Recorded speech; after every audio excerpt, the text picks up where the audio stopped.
Y estamos con la segunda parte de la serie, el pacto matrimonial. El pacto matrimonial.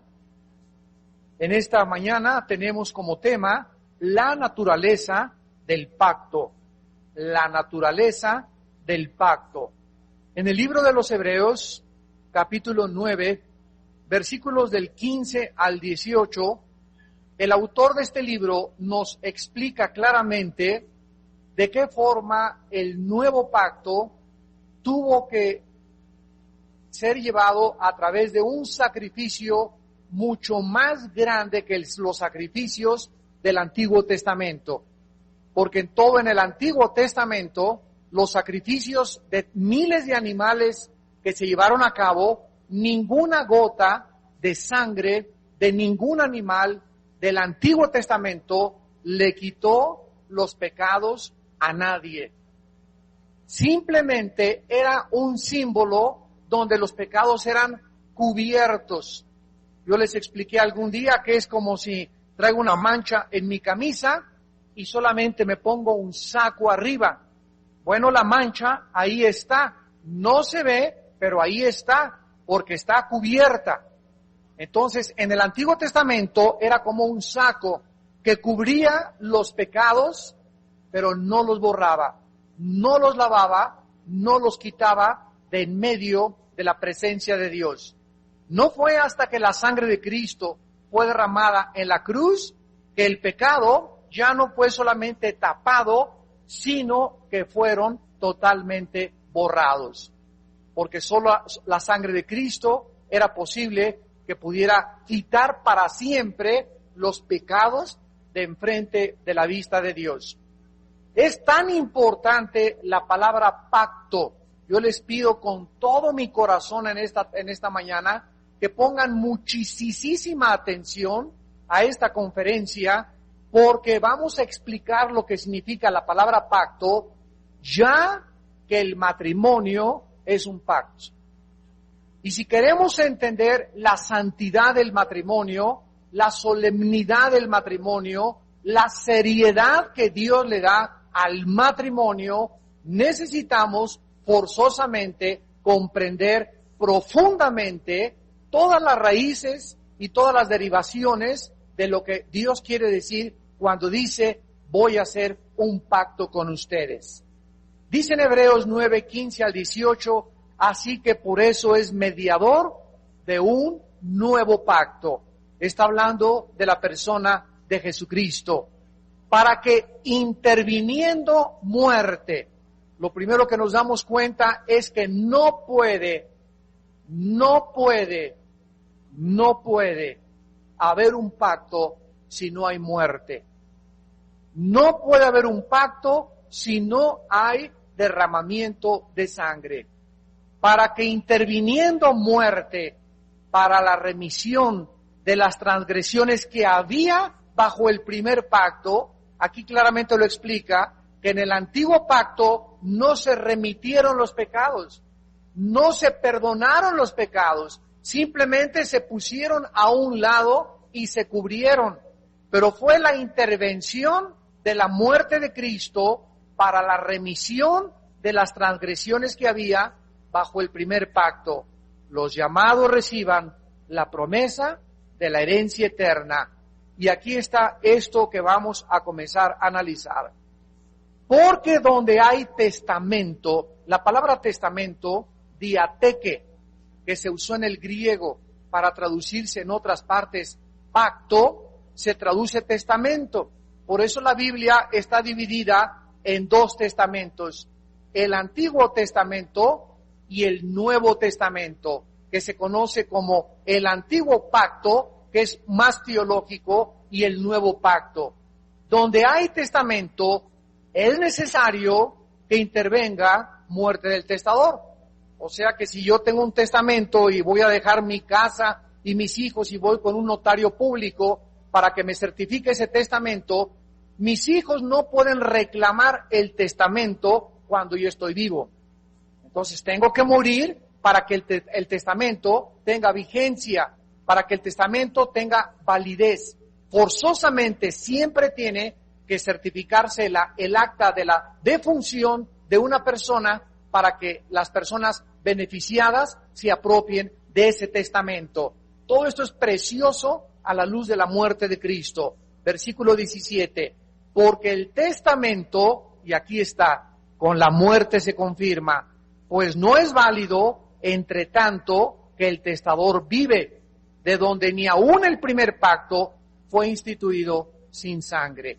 Bueno, este va a ser el pasaje central de nuestra conferencia en esta tarde, y les pido que abran su Biblia en el libro del Génesis, capítulo 2, para poder resumir la clase pasada, la introducción a esta serie, el pacto matrimonial, y veamos en Génesis capítulo 2, versículo 24 y 25, las enseñanzas centrales de lo que es el matrimonio y que cubrimos en la conferencia anterior.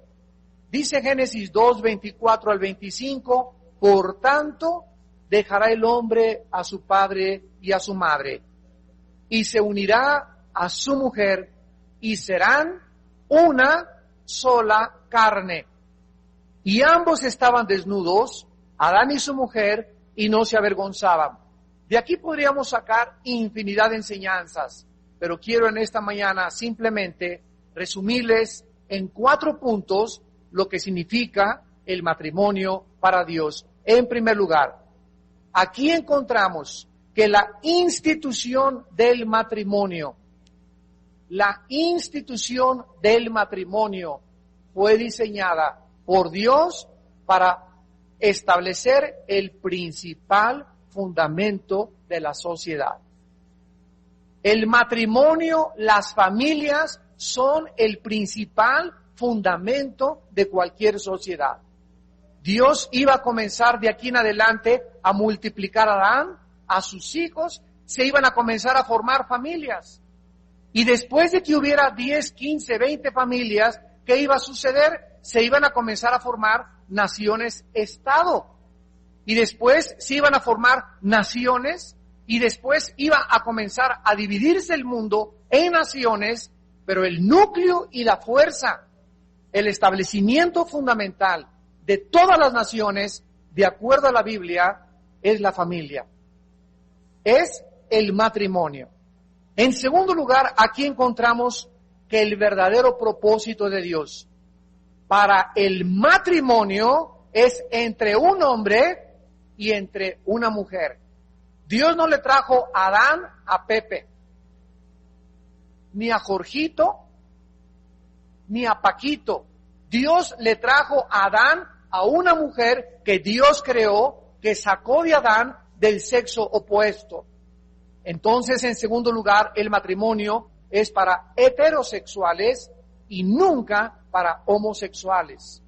Cuando ya la sociedad, sin saber qué es el matrimonio, sin tener valores morales, sin conocer las normas divinas de Dios, comienza a inventar que se puede casar un hombre con un hombre, y estos matrimonios, como ustedes lo saben, ya se están llevando a cabo, que se puede casar una mujer con mujer, inclusive otorgarles el beneficio de poder tener hijos a los dos, o que puedan adoptar hijos la pareja de mujeres. Al ratito, ¿qué nos va a impedir que sean 3 mujeres con un hombre? ¿O 2 mujeres con 4 hombres? Si se permite un hombre con un hombre, ¿por qué no se va a permitir las demás relaciones que los hombres están inventando tener? Entonces, gracias a Dios que el matrimonio, damas y caballeros, no lo inventamos nosotros, no lo inventaron los gobiernos, ni los psiquiatras, ni los psicólogos, ni los sociólogos, sino lo estableció y lo diseñó el creador del hombre y la mujer. En tercer lugar, el matrimonio es la unión de una pareja perfectamente identificados, el uno con el otro, donde los dos comienzan a perder sus identidades separadas y se convierten en una sola carne. Esto es un misterio de acuerdo al libro de Efesios capítulo 5. Así como es un misterio que nosotros somos el cuerpo de Cristo, y los huesos de Cristo, así es un misterio que mi esposa y yo seamos a los ojos de Dios una entidad. Aunque somos dos seres individualmente separados, es como les expliqué yo, aquí tengo dos hojas y le pongo aquí pegamento a una hoja y le pongo a la otra y pongo a las dos hojas de esta manera y se las enseño a ustedes. Yo les pregunto, ¿cuántas hojas ven? Y desde la perspectiva de ustedes me dicen y me contestan inmediatamente, es una hoja. Sin embargo, son dos hojas pegadas. Dios ve al matrimonio como dos seres que se pegaron, que hicieron los dos una sola carne. Y en cuarto lugar y último lugar, el matrimonio tiene como propósito formar una nueva familia. Dejará el hombre a su padre, adiós papá, adiós mamá, me quiero ir contigo a tu luna de miel. No te quedas ahí, no te puedes venir a mi luna de miel. Y el perro, wow, Fido, ni al perro te ibas a tu luna de miel. Cuando formamos una nueva familia, dejamos la anterior familia que teníamos con papi y con mami, y papi y con mami tienen que cortar todos los cordones umbilicales que nos unían con nuestros hijos anteriormente. O sea que el momento en que se casan nuestros hijos, los empujamos para que formen una nueva familia, que se peleen solos, que arreglen sus problemas solos, los dejamos solos y los dejamos vivir solos porque es una nueva familia. Claro que van a contar con nuestro consejo, con nuestra ayuda, pero mientras menos nos metamos, 1000 veces mejor, porque este es el diseño de Dios. Ahora bien, en el libro de Eclesiastés, capítulo 4, Eclesiastés, capítulo 4, versículos 9 al 12, la Biblia nos establece en términos alegóricos la diferencia entre estos dos niveles del matrimonio. ¿Saben ustedes cuál fue el problema de los judíos, como terminamos la introducción de la conferencia anterior en cuanto al matrimonio? Bajo el judaísmo, el matrimonio se corrompió. Y se corrompió simplemente por lo que se están corrompiendo actualmente la mayor parte de los matrimonios. Bajo el judaísmo, el matrimonio se corrompió porque acabaron percibiendo la relación matrimonial solo desde la perspectiva horizontal. O sea, tú y yo. Y se olvidaron que en el matrimonio la perspectiva no es solamente horizontal entre un hombre y una mujer, sino que forzosamente en todo matrimonio tiene que existir la relación vertical con Dios. En cuanto en un matrimonio Dios se pone aparte y me limito solamente a una relación en la que yo tengo la sabiduría para poder ser esposo, mi esposa tiene la sabiduría para educar a los hijos, yo tengo la sabiduría salomónica para resolver todos los problemas de mi hogar, sin tomar en cuenta a Dios, en ese momento mi matrimonio se comienza a diluir, se comienza a leudar, se comienza a corromper, porque Jesucristo lo dijo claramente en Juan 15, versículo 5, separados de mí, nada podrán hacer. El judaísmo olvidó la relación vertical con Dios y muchos matrimonios actualmente lo siguen haciendo, por lo cual sus matrimonios están encaminados al fracaso. En Eclesiastés 4, el rey Salomón, versículos del 9 al 12, estableció este principio y dice así: mejores son dos que uno, porque tienen mejor paga de su trabajo. Porque si cayeren, el uno levantará a su compañero, pero ay del solo, porque cuando cayere, no habrá segundo que lo levante. También, si dos durmieren juntos, se calentarán mutuamente, mas ¿cómo se calentará uno solo? Este principio nos da 3 ejemplos que nos ilustran claramente una verdad. Cuando dos están juntos y uno se cae, vemos el primer principio. Cuando dos están juntos y uno se cae, hay una persona que puede levantar al otro. Acuérdense que la mujer fue creada por Dios para ser la ayuda, la fuerza idónea.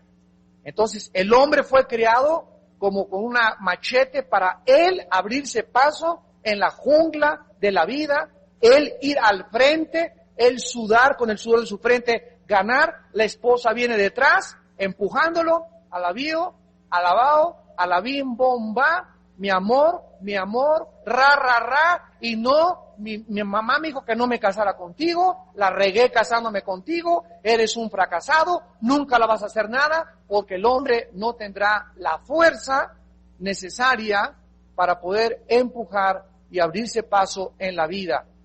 Cuando el hombre cae, ¿verdad? Que no venga la mujer y qué bueno que ¡pum! Y ahí te va el remate, ¿verdad? Estás ahí tirado y no me importa que estés enfermo, no me importa que estés desanimado, te voy a rematar porque ni siquiera me haces falta. Ese es el problema cuando en un matrimonio los dos trabajan y ella comienza a ganar más que él. ¿Qué es lo que sucede en estos matrimonios? Que se comienza a perder, la mujer comienza a perder lo más importante que Dios quiere que haya en un matrimonio, que la mujer dependa del varón. Y al ratito la mujer gana más que el hombre y le acaba diciendo al varón, ¿verdad? ¿Sabes una cosa? Ni te necesito. O sea, es más, como yo gano más que tú, me compro mis gustos. Y él ya no le puede comprar lo que él con su salario le puede ofrecer. Ahora ella si quiere un collar se lo compra. Y si quiere un coche mejor se lo compra ella. Y usted, cállese. ¿Por qué? Porque es mi dinero. Y esta es la razón de la corrupción de los matrimonios actuales. Porque se está violando totalmente el diseño y la formación de Dios. En segundo lugar, si dos duermen juntos, se van a calentar. A nadie le gusta dormirse con su perro. Los dos van a poder tener mucho mejor calidad de vida. Y en tercer lugar, si alguno ataca al otro, entre los dos pueden resistir cualquier ataque. Vemos los tres principios, se levanta el uno al otro, se calientan mutuamente y los dos resisten. Sin embargo, es interesante en el versículo 12, de qué manera el Espíritu Santo agrega otro elemento a el matrimonio. Y si alguno prevaleciere contra uno, dos le resistirán. Y cordón, no oigo, de 3 dobleces no se rompe pronto.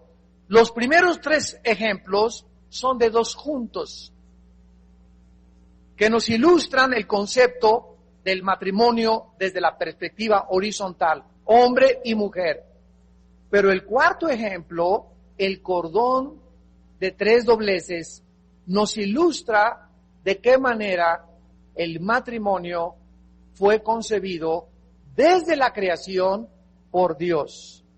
La unión de 3 personas. El matrimonio no es la unión de 2 personas. Forzosamente, Dios tiene que estar en todo matrimonio, porque entonces ya es cordón de 3 dobleces.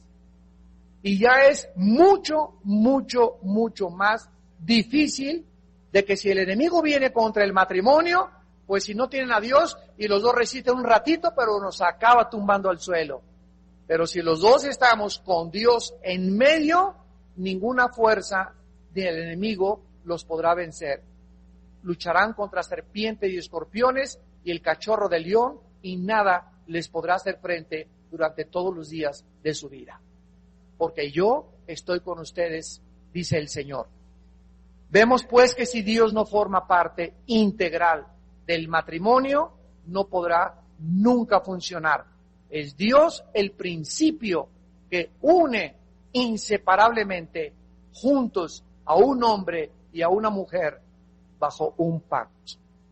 Vamos pues a adentrarnos en la palabra pacto, que es la palabra teológica de las más importantes que existen en cualquier estudio de la Biblia. Hay 2 palabras que se usan para pacto, una hebrea en el Antiguo Testamento y la otra griega en el Nuevo Testamento o en el Nuevo Pacto. La palabra hebrea para pacto es la palabra berit, con B de burro, B-E-R-I-T-H, berit. Y la palabra griega es diateke, dia con D de Daniel, diateke, con K, diateke. En español, cuando nosotros hablamos de pacto, inmediatamente estamos hablando de una liga, de un contrato. Voy a rentar una casa, un contrato es un pacto bilateral donde el dueño me dice, yo le voy a poner el agua, le voy a poner todo lo que necesite su casa, usted me va a pagar una renta, hay cláusulas, acepto las cláusulas y firmo el contrato bilateral donde el dueño de la casa tiene que cumplir sus responsabilidades y sus privilegios y yo cumplir mis responsabilidades y mis privilegios. Sin embargo, no es así en los pactos de Dios. Vamos a ver algunos ejemplos que cuando David y Jonatán, por ejemplo, hicieron un pacto, era un pacto bilateral, humano. Cuando Salomón hizo un pacto con el rey Hiram, Primera de Reyes 5:12, los dos se comprometieron a respetarse, etcétera, etcétera, así como David con Jonatán, y era un pacto bilateral. Tú haces tu parte, yo hago mi parte. Y el concepto del pacto es central en toda la relación divina. Veamos en primer lugar los pactos humanos, porque son dos pactos en la Biblia, el humano, repito, y el pacto divino. En el libro de Génesis capítulo 26, vemos un ejemplo de un pacto humano. Vamos a ver 2 o 3 ejemplos para que veamos la diferencia tan enorme que existe. Génesis 26, versículo 26 al 31, el pacto entre Isaac y Abimelech. Génesis 26, 26 en adelante. Y Abimelech vino a él desde Gerar y Ahuzad, amigo suyo, y Ficol, capitán de su ejército. Y les dijo Isaac, ¿por qué venís a mí después que me habéis aborrecido y me echasteis de entre vosotros? Ellos respondieron, hemos visto que Jehová está contigo. Y dijimos, hay ahora juramento entre nosotros, entre tú y nosotros, y haremos pacto contigo. Que no nos hagas mal como nosotros no te hemos tocado, y como solamente te hemos hecho bien, te enviamos en paz. Tú eres ahora bendito de Jehová. Vemos aquí en el Antiguo Testamento que regularmente cuando dos personas entraban en un convenio, cuando celebraban un pacto, siempre había juramento. Y en el Antiguo Testamento no era como ahorita, ¿verdad? Te lo prometo por mi mamacita linda. Te lo juro por Dios. No hemos visto aquí, ¿verdad? En Latinoamérica, en otros lados del mundo se hacen diferentes cosas, pero en México es eso, te lo juro por Dios. Cuando yo le digo a una persona, te lo juro por Dios, aparte de que estoy usando a Dios en vano y no debe de hacerse así, le estoy diciendo, pongo a Dios como testigo bajo este juramento, porque si no me crees a mí, créele a Dios. Y Dios me está viendo que al jurar yo por Dios, Dios a mí me va a hacer el mal que te estoy diciendo o si te estoy mintiendo. O si yo, te lo juro por mi mamacita, porque es la cosa más linda que tenemos y que respetamos y honramos en la vida. En el Antiguo Testamento no era, te lo juro por mi mamacita, o te lo juro por Dios. Era un juramento donde simplemente le decía yo a la persona, ¿sabes una cosa? Yo voy a cumplir esto. Le bastaba a la persona mi palabra. Y a la persona contraria le bastaba que yo le dijera, yo también, te lo juro, a través de este pacto. En Estados Unidos, desde que se fundó Estados Unidos en 1505 más o menos, ya tienen 500 años en el Evangelio, nos llevan algo de ventaja, ¿verdad? Aquí en México tenemos apenas un siglo que llegó el Evangelio a México. En 1897 llegó a México el Evangelio al estado de Guerrero, se fue a Tabasco, Chiapas, y después mataron a todos los misioneros que llegaron a México, pero tenemos 400 años de atraso comparado con nuestros primos los gringos. En Estados Unidos en 1505, cuando llegaron los pioneros de Europa, y fundaron Estados Unidos o establecieron las primeras colonias americanas que se llamaron Los Pioneros. Hay inclusive una serie en la televisión que se llama Los Pioneros. Comenzaron ellos a traer la Biblia y Estados Unidos se convirtió en el único país del mundo y en la primera nación de la tierra que cuando se estuviera discutiendo un asunto legal en un tribunal de justicia, hasta la fecha, si te citan al tribunal de justicia en Estados Unidos o a una corte de justicia y tú eres un testigo, forzosamente tienes delante del juez que poner la mano sobre la Biblia. Y te dicen, ¿jura usted solemnemente decir la verdad y nada más que la verdad? Sí, lo juro. ¿Y por qué ponen la Biblia debajo? Porque la Biblia es donde tuvo su origen los juramentos. Y donde no le tiene que decir al juez, se lo juro por mi mamacita, señor juez, se lo juro por Dios. Simplemente el hecho de poner mi mano sobre la Biblia simboliza más para los jueces norteamericanos que cualquier otra persona que yo pudiera anteponer. ¿Por qué? Porque para ellos Dios era lo más importante. Actualmente pues ya se hace de la boca para afuera y hasta los ateos juran sobre la Biblia en las cortes de justicia. Entonces vemos de qué forma estos pactos eran bilaterales, eran pactos sellados por ambas partes, donde tenían sus privilegios, mis privilegios, sus responsabilidades, mis responsabilidades. El matrimonio.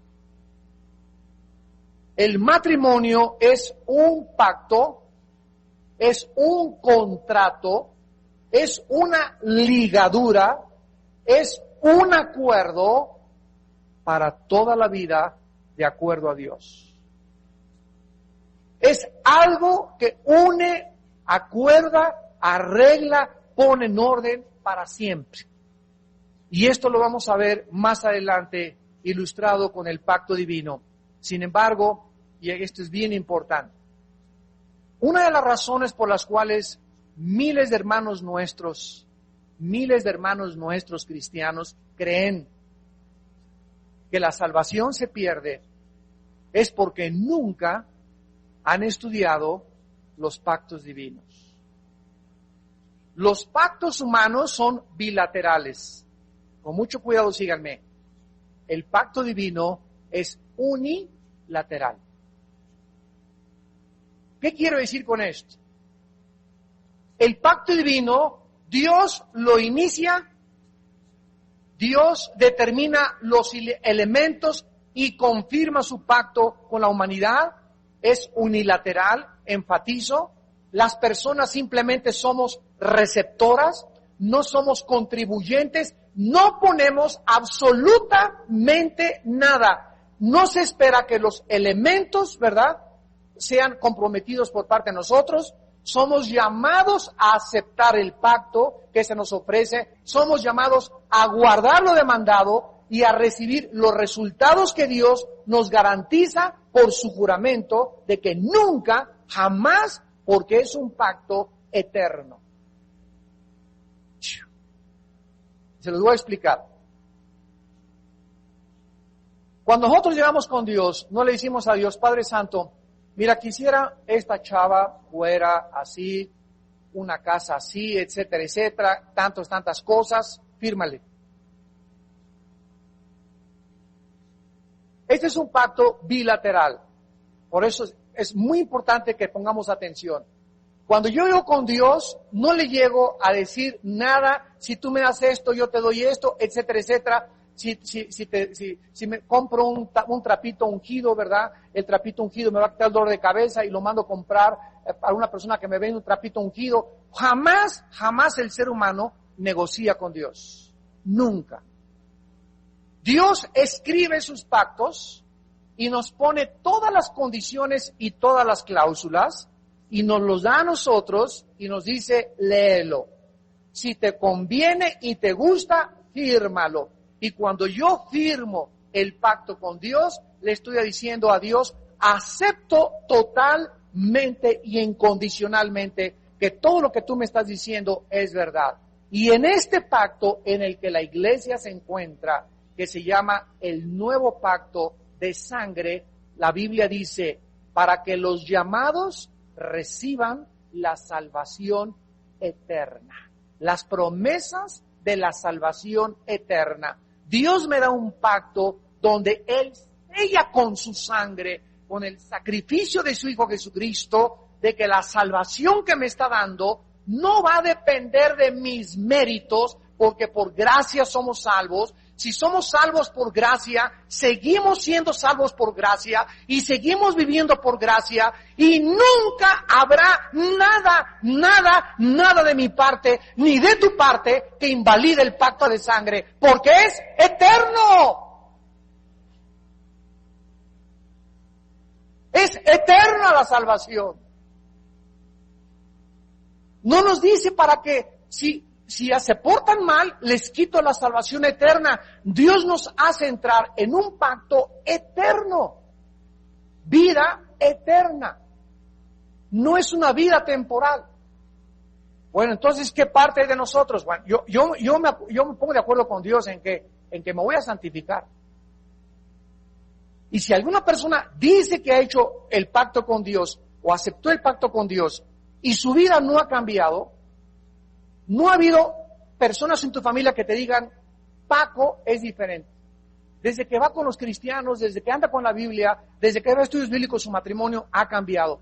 Si no hay una persona, escúchame, si no hay una persona en tu familia, principalmente en la familia, que puedan decir y ser testigos, Mariquita es diferente.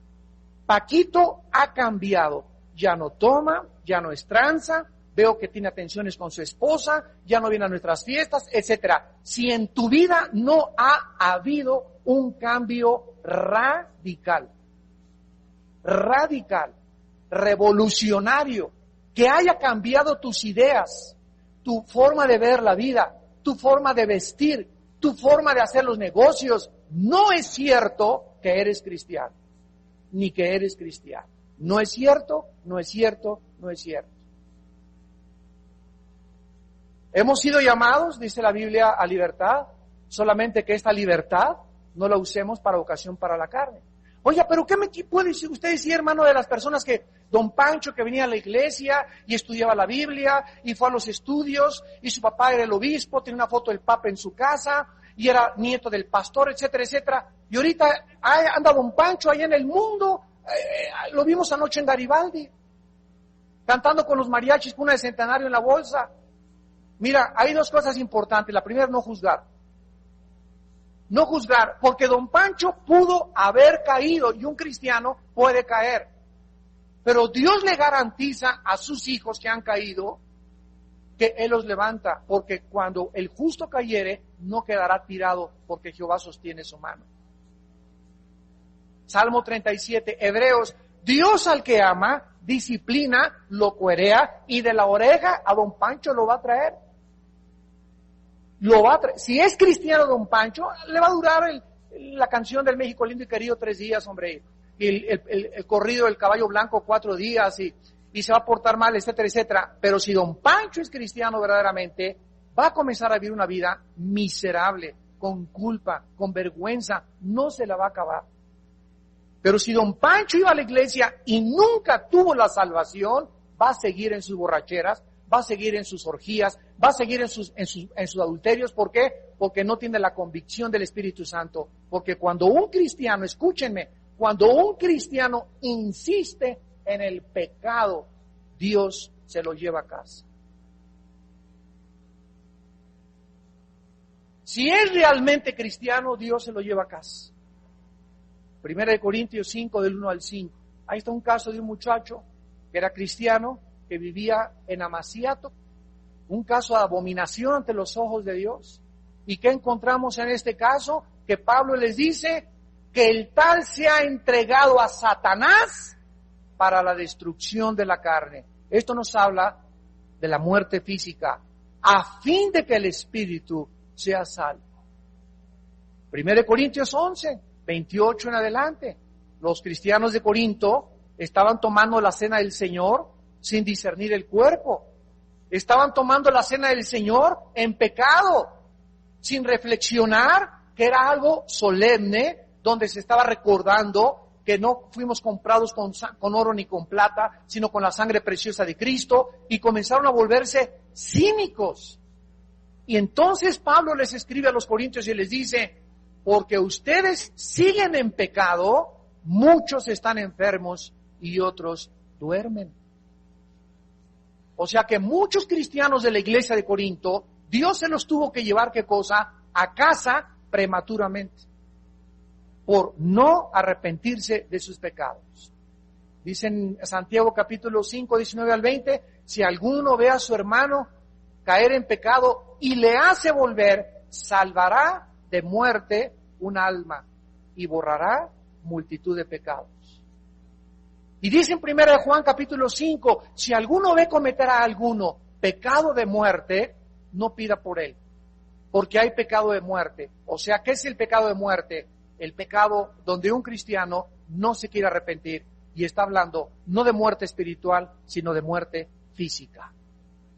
Hay cristianos que se van a casa antes de tiempo porque no entienden que Dios nos llamó a la santidad.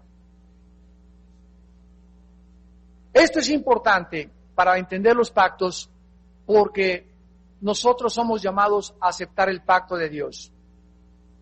Esencialmente, un pacto expresa una relación que Dios inicia soberanamente de su propia voluntad. En otras palabras, yo no puedo llegar a decirle a Dios, voy a hacer un pacto contigo, Señor. ¿Por qué? Porque Él ya fue el que lo hizo, de Él nació, Él puso la iniciativa y en su soberanía Él me lo da para que yo lo firme. Ahora yo le puedo decir a Dios, Señor, te voy a hacer una promesa, por ejemplo, de darte 1,000 pesos a la semana, o voy a hacerte una promesa, Señor, de hacer esto o aquello. Y cuando yo le digo a Dios, te quiero hacer una promesa de darte más dinero, etcétera, etcétera, esa promesa, júralo, vas tarde o temprano a fallarle a Dios. Porque si no es a través de su poder obrando en nosotros, nunca podremos cumplir ninguna promesa. Somos demasiado frágiles, demasiado mentirosos, demasiado cobardes, demasiado débiles para cumplirle nada a Dios. No llegues el año nuevo, Señor, te prometo que voy a dejar el cigarro, te prometo que no voy a golpear a mi esposa, te prometo que no voy a dar planchazos a mi esposo, te prometo que me voy a portar bien con mis hijos, porque lo vas a fallar tarde o temprano. Sino dile a Dios en año nuevo, Padre, te prometo vivir más cerca de ti. Es todo. Y en el momento en que le prometemos a Dios vivir más cerca de Él y tener más comunión con Él, ya me lo voy a dar planchazos a mi esposo, voy a ser mejor padre, voy a ser mejor esposo, voy a ser mejor jefe, mejor empleado, porque Él es el que obra a través de mí, el querer como el hacer por su buena voluntad. Filipenses capítulo 2. La parte humana es simplemente responder a esta oferta, para que todo aquel que en Él cree, Dios extiende una oferta al mundo, de tal manera amó Dios al mundo, que dio a su Hijo, para que todo aquel que en Él cree, no se pierda. ¿Cuál es la parte humana? Simplemente decirle a Dios, creo. No tengo que irme a la villa de peregrinación, no tengo que cargarme una cruz en Semana Santa para que Dios me vea cuánto cargo y cuánto sacrificio hago, no tengo que golpearme con nopales, ni desangrarme tampoco, no tengo por qué prometerle me voy a ir a la villa y de vuelta 3 kilómetros de regreso. No hay absolutamente ninguna sola obra ni sacrificio que Dios acepte de nosotros, porque el sacrificio Él lo inició. De Él nació sacrificar a su Hijo y colgarlo en una cruz. Y si alguien viene y le dice, yo te ofrezco un sacrificio mejor que el de tu Hijo, lo estás insultando. Dios no acepta ya ningún sacrificio de parte de nosotros como seres humanos. Ninguna obra que pudiéramos hacer podría agradar lo que agradó la muerte de su Hijo. Simplemente nosotros aceptemos lo que su Hijo hizo en la cruz y entonces Dios nos regala la salvación. Una persona me dijo, pues yo creo que la salvación se pierde. Le dije, mira, yo veo esta fórmula. En la Biblia la fórmula es la gracia igual a la salvación. Y si tú crees que la salvación se pierde, la fórmula es la gracia más tus buenas obras igual a la salvación. ¿Le apuntaron la fórmula? Cuando una persona cree que se pierde la salvación, te está diciendo, pues yo creo que por gracia somos salvos, más le está agregando algo. Y le está diciendo, pero hay una parte mía, te está diciendo, en la que si yo me porto mal o no me arrepiento, pierdo la salvación. Entonces la salvación ya no fue por gracia. Jesús, María y José y el burrito que los acompaña. Santa cachucha. Ya la salvación no es por gracia entonces. Entonces no solamente hay una ignorancia tremenda de lo que son los pactos, sino que también hay una ignorancia tremenda del pueblo de Dios de lo que es la gracia. A fuerza queremos poner nuestro poquitín. Y queremos que haya algo en nosotros para decir, bueno, al llegar al cielo, Pedro, ábreme la puerta. Y Pedro me contesta, ¿y por qué te voy a abrir, Armando? Porque por gracia soy salvo. Pero además, Peter Pan, déjame decirte que hice buenas obras y que fui digno para que me abrieran el cielo y no caí en pecado. Ábreme la puerta. Y me va a contestar Pedro, fariseo, sacarráquese de aquí. Cuando lleguemos al cielo no va a haber absolutamente nada que decir más que vengo bajo la sangre de Jesús. Nada más que la gracia de Dios. Y si me porté bien, Efesios 2:10, es porque esas obras que hice buenas aquí en la tierra, Dios preparó de antemano para que yo anduviese en ellas. Efesios 2:10. Somos criatura suya, obra de Dios, hechura de Dios, creados por Cristo para buenas obras, las cuales Dios preparó de antemano para que anduviésemos en ellas. O sea que todas las buenas obras que estoy haciendo ahorita, la predicación que le estoy dando, y los dulces que les di a los niños, y ahora que vaya al asilo, y ahora que haga esto, y ahora que vaya al monte a predicar, y ahora que me sacrifique 3 días y no venga a mi casa por estar con los enfermos, etcétera, etcétera. Todas estas cosas, cuando yo llegue al cielo, ninguna de ellas me va Dios a verme a premiar. Por ninguna de ellas. Dios solamente me va a decir, siervo fiel. Inútiles somos.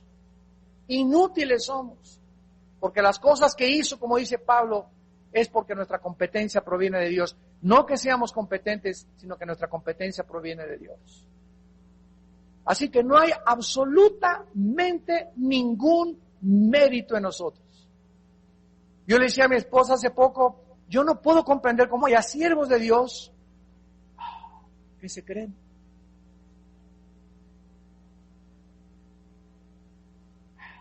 Gracias. Yo ese aplauso me lo merezco. Y más, denme más, por favor. ¿Cómo puede haber siervos de Dios que puedan creer que son algo por ellos mismos cuando todo proviene de Dios? Esta es la humildad, el reconocer continuamente estas verdades inescrutables. En el Salmo capítulo 50,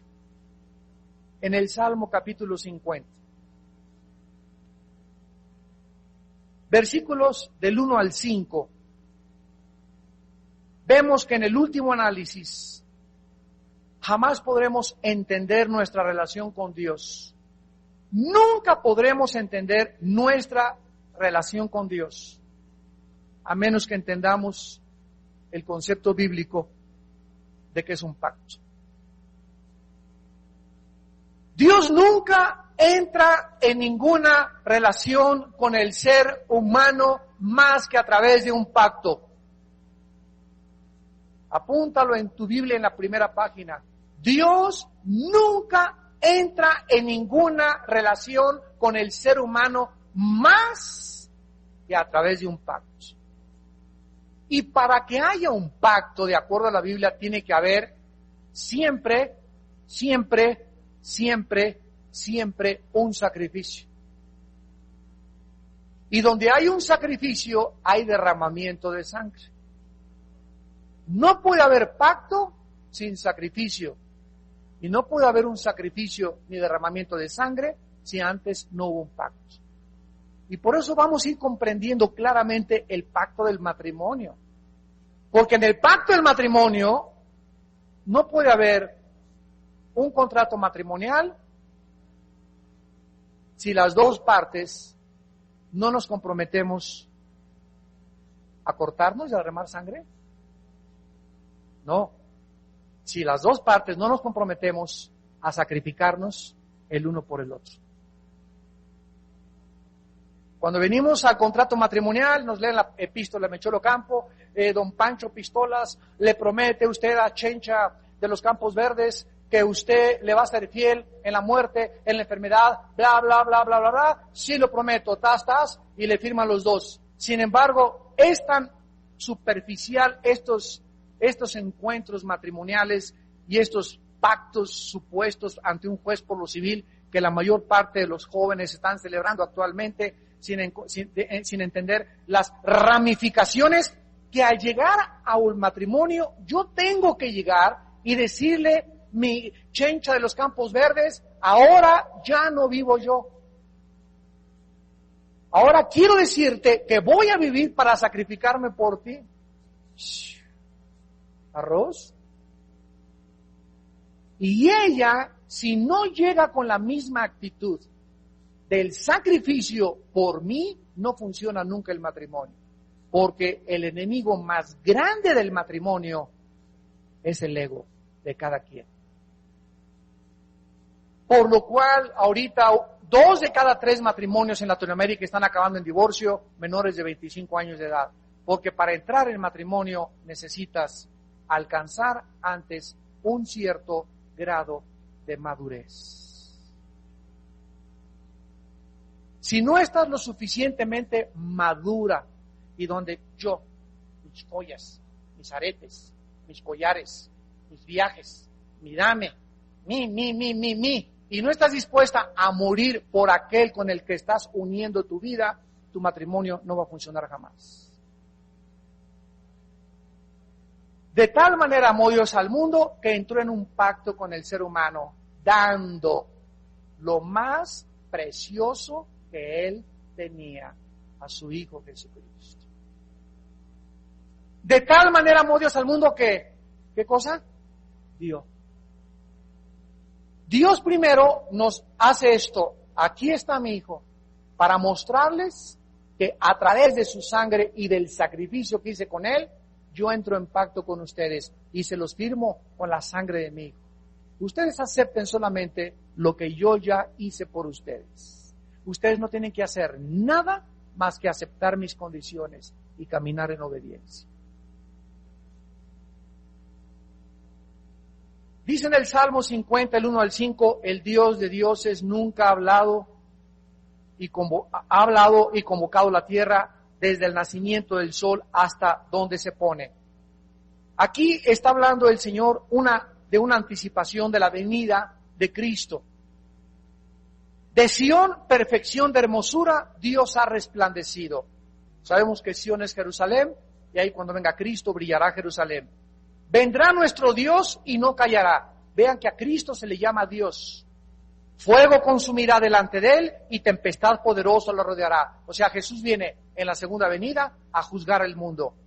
Convocará a los cielos de arriba y a la tierra para juzgar a su pueblo. Juntadme a mis sadik o a mis hasid en el hebreo, que se tradujo santos, los que hicieron conmigo pacto con sacrificio. La palabra santos, hasid, con H y S y D de Daniel al final. Hasid significa una persona entregada totalmente a Dios. Alguien que existe y que vive solo para Dios. En el matrimonio, yo no veo a Dios, pero yo tengo que evidenciar que realmente estoy entregado a Dios, entregándome y sacrificándome por la persona con la que uní mi vida. Porque si decimos que amamos a Dios a que no vemos y a nuestro prójimo que vemos, lo odiamos, lo aborrecemos, somos desleales, lo traicionamos, lo acuchillamos, hablamos mal de él, lo tijereteamos, ¿cómo nos atrevemos a llamarnos hijos e hijas de Dios? Cuando es tu esposa, la compañera de tu pacto, que delante de Dios hiciste, y al serle desleal a tu esposa, estás quebrantando el pacto con Dios. Y tú cuando aceptaste a Cristo, te pusiste de acuerdo que ibas a ser fiel a Dios. Y al serle fiel a Dios, le es fiel a tu esposa. Al serle desleal y al ser adúltero con tu esposa, le eres infiel a Dios. No te engañes, el corazón perverso y engañoso nos extravía. Los que hicieron pacto con sacrificio. Aquí se define a los santos como los que hicieron pacto con sacrificio, pero más literalmente, los que cortaron mi pacto sobre la base de un sacrificio. ¿Por qué? Porque solo existe una base para que se realice un pacto, la base de un sacrificio. Yo no puedo decirle, yo siempre he sido cristiano, no es cierto. Para ser cristiano tienes que llegar a un momento de los 8, un niño de 8 o 10 años de edad, ya está listo para ser un cristiano, pero nadie nace cristiano. Un momento en el que racionalmente entiendes que Cristo murió en la cruz, que acepta las condiciones del pacto, donde Él te llama, sean santos porque yo soy santo, y me pongo bajo la cruz, y desde ese momento le digo, ya no vivo yo, sino vive Cristo en mí. Ya no vivo yo, sino vive Cristo en mí. Y lo que ahora vivo aquí en mi cuerpo, lo vivo por la fe en el Hijo de Dios, el cual me amó y se entregó a sí mismo por mí. Con Cristo estoy juntamente, y ya no vivo. Con Cristo es conjuntamente edificado mi amor y ya no vivo yo. Ahora tú vas a ser el objeto de mi vida. Lo que yo viva, lo vivo para ti. Y ella le dice a él, lo que yo viva, lo vivo para ti. Y cuando hay dos personas que se funden en una sola carne, con esa actitud, cordón de 3 dobleces jamás se puede romper. Y quiero decirles algo, no existe un pedazo de cielo más parecido aquí en la tierra que un matrimonio feliz. Y para que podamos ser felices, necesitamos sacrificarnos el uno por el otro. Y para que yo pueda ser feliz con Dios, necesito ya no vivir yo, sino dejar que Jesús viva mi vida que yo quería vivir para mí, mis intereses, mis proyectos, mis anhelos, mi futura felicidad. No yo, Señor, ahora tú vívela a través de mí. Y en la medida en la que Cristo yo lo deje vivir a través de mi vida, es en la vida en la que crezco en poder y autoridad espiritual. ¿No han oído ustedes a mucha gente, Señor, dame poder, que aquí en la iglesia tiemble y que se haga así esto? Ayer en la iglesia, hermano, estaba el poder de Dios, la gente se tiró al suelo, las hermanas hacían así, se sangoloteaban, etcétera, etcétera. Ese era el poder de Dios. Y nosotros siempre estamos atribuyendo el poder de Dios a lo que vemos, nunca a la santidad de la vida. Esa persona que se hizo ayer en la iglesia y le hacía así, y parecía alambre eléctrico, ¿verdad? Tú no sabes si mañana o pasado no se convulsiona así, sino que deba vivir una vida santa todos los días. No es algo instantáneo ni a la marucha el poder de Dios. Dame poder de Dios. El poder viene en la medida de nuestra santidad. Y la autoridad, dame autoridad, Dios. La autoridad crece con la santidad. Siempre estarán íntimamente relacionados. Pero somos una iglesia en el mundo entero tan inmadura que seguimos creyendo que las convulsiones y la gente cayéndose y las cosas externas y por la vista, y no estamos nunca caminando por la vista, sino caminamos por fe. No somos conocidos por los dones, somos conocidos por el fruto. Tú puedes hablar en lenguas e irte al infierno, sangolotearte como alambre eléctrico y llegas a tu casa y te guameas a tu esposo y los agarras a sartenazos. Eso no implica necesariamente que tengas el poder de Dios, pero los seres humanos estamos tan ansiosos de demostrar que nos vean, que ese es el poder de Dios. Queremos evidenciar que de alguna forma el Espíritu Santo está trabajando a través de nosotros, manifestando su poder a través de nosotros. Pero la forma como se manifiesta es con tu santidad. No hay forma más grande de poder demostrar que una persona tiene el poder de Dios más que en la vida de santidad que vives en tu vida privada. Dos cosas son, pues, para terminar, esenciales para que alguien entre en una relación permanente con Dios: un pacto y un sacrificio. Sin un pacto no puede haber ninguna relación con Dios, y sin un sacrificio no puede haber un pacto. Si no estás dispuesto a sacrificar tu vida por tu compañera, no te cases. Si que te casaste con alguien para que te boleara los zapatos, para que te hiciera de cocinar, para que te dijera mi pirrín purupum popuchu pupupum, mi papucho de papuchos, para traer a alguien que le dijeras, sígueme, donde quiera, y ahí va la muchacha detrás de ti.